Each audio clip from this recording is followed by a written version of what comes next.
বন্ধুরা, এই দেখতে পাচ্ছেন এটি আমার বাগানের একটি রেড কিং পেয়ারা গাছের চারা।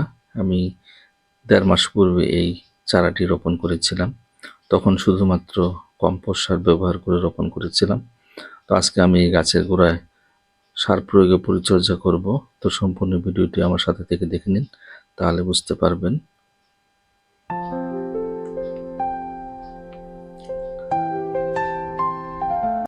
বন্ধুরা, সবাইকে স্বাগতম জানাই মুশফিক অর্গানিক গার্ডেনে। আমার চ্যানেলটি যদি সাবস্ক্রাইব না করে থাকুন, প্লিজ সাবস্ক্রাইব করুন। নোটিফিকেশনের জন্য বেল আইকনটি অবশ্যই প্রেস করুন। বন্ধুরা, এই দেখতে পাচ্ছেন আমার সামনে এই প্যাকেটের মধ্যে রয়েছে শিং চাচা। এটি আমি আধা মুঠো পরিমাণ আমার এই রেড কিং পেয়ারা গাছের চারাটিতে প্রয়োগ করব। আমি প্রথমে মাটি খুচরে রেখেছিলাম। তো সার প্রয়োগ করার আগে আমাদেরকে মাটি খুচরে রেখে দিতে হয়, বা সাথে খুচরে নিলেও হয়, কারণ না খুচরালে সারগুলো ভালোভাবে মিশবে না। তো আমি নাইট্রোজেন সারের পরিবর্তে এটি আমি শিং চাচা নিয়ে নিলাম আধা মুঠো, কারণ নাইট্রোজেন সার এই শিং চাচাতে প্রচুর পরিমাণে আছে। তো সেই জন্য আমি শিং চাচা নিয়ে নিলাম আধা মুঠো পরিমাণ।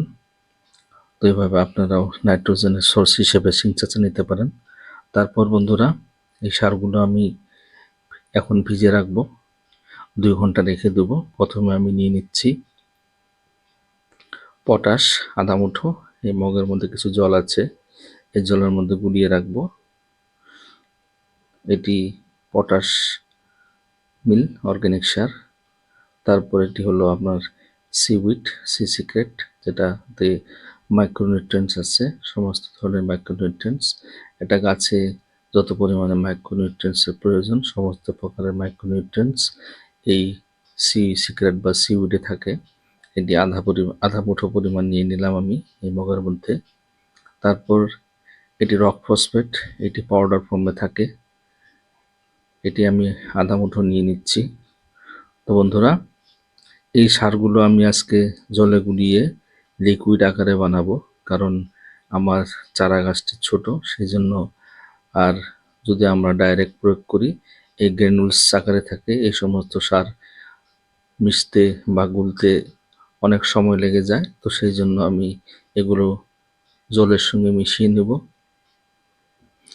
তারপর আমি নিয়ে নিচ্ছি humic acid plus fulvic acid 98।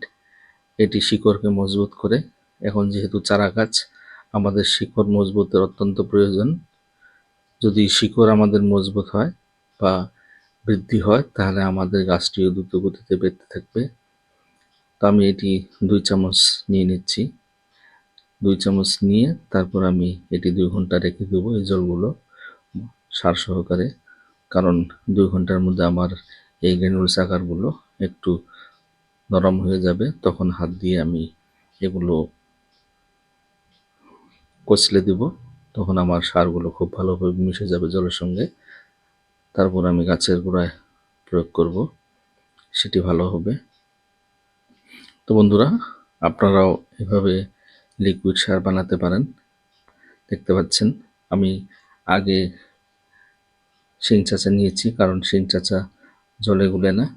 তো সেই জন্য আমি ডাইরেক্ট মাটিতে প্রয়োগ করেছি গাছের গোড়ায়। তো এখন আমি হাত দিয়ে এই আগে যে সারগুলো আমি জলে ভিজিয়ে রেখেছিলাম, 2 ঘন্টা আমার হয়ে গেছে। এখন এই জলগুলো আমি মাটিতে প্রয়োগ করব। তো প্রথমে আমি সারগুলো হাত দিয়ে গুলিয়ে নিচ্ছি। দেখতে পাচ্ছেন বন্ধুরা, এইভাবে কচলে কচলে গুলিয়ে নেবেন। তখন আমাদের গাছ দ্রুত গতিতে নিউট্রিয়েন্ট যে সমস্ত এই সারে রয়েছে, মিনারেলস, সেই সমস্ত দ্রুত গতিতে শিকড়ের মাধ্যম দিয়ে টানতে পারবে, অতি সহজেই টানতে পারবে। তো বন্ধুরা, এইভাবে আপনারাও আপনাদের গাছের চারা গাছের গোড়ায় প্রয়োগ করতে পারেন, কারণ চারা গাছে সাধারণত শিকড়গুলো খুব ছোট ছোট হয়, সেই জন্য আমরা লিকুইড সার ব্যবহার করাটাই ভালো আমাদের। তো দেখতে পাচ্ছেন আমি সুন্দরভাবে হাত দিয়ে কচলে কচলে গুলিয়ে নিচ্ছি, যাতে করে জলের সঙ্গে সম্পূর্ণ গ্র্যানুলস আকারের সারগুলো মিশে যায়। তো বন্ধুরা, ফসফেট, নাইট্রোজেন এবং পটাশ তিনটা সারি দিয়ে দিলাম। সাথে দিয়ে দিলাম আমার মাইক্রোনিউট্রিয়েন্টস। নাইট্রোজেনের সোর্স হিসেবে আমি দিয়ে দিলাম শিং চাচা, কারণ এটি ছোট চারা গাছ। এই গাছে নাইট্রোজেনের অত্যন্ত প্রয়োজন, কারণ এই গাছের বৃদ্ধির প্রয়োজন আছে, ডালপালা, পাতা, তো সেই জন্য নাইট্রোজেনের প্রয়োজন।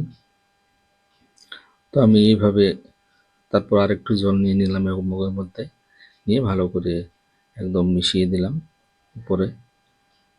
তো বন্ধুরা, এইভাবে আপনারাও গাছের গোড়ায় বা চারার গোড়ায় প্রয়োগ করবেন, তাহলে আমাদের গাছগুলো খুব দ্রুত গতিতে সুন্দরভাবে বেরিয়ে উঠবে। তো বন্ধুরা, আমার ভিডিওটি কেমন লাগলো কমেন্টসের মাধ্যমে জানাবেন। যদি ভালো লাগে একটা লাইক দিবেন, সাথে থাকবেন। বন্ধুরা, সাবস্ক্রাইব অবশ্যই করবেন। সাবস্ক্রাইব করলে আপনারা নতুন ভিডিও দেখতে পাবেন। তো আমার ভিডিওটি দেখার জন্য সবাইকে ধন্যবাদ জানাই।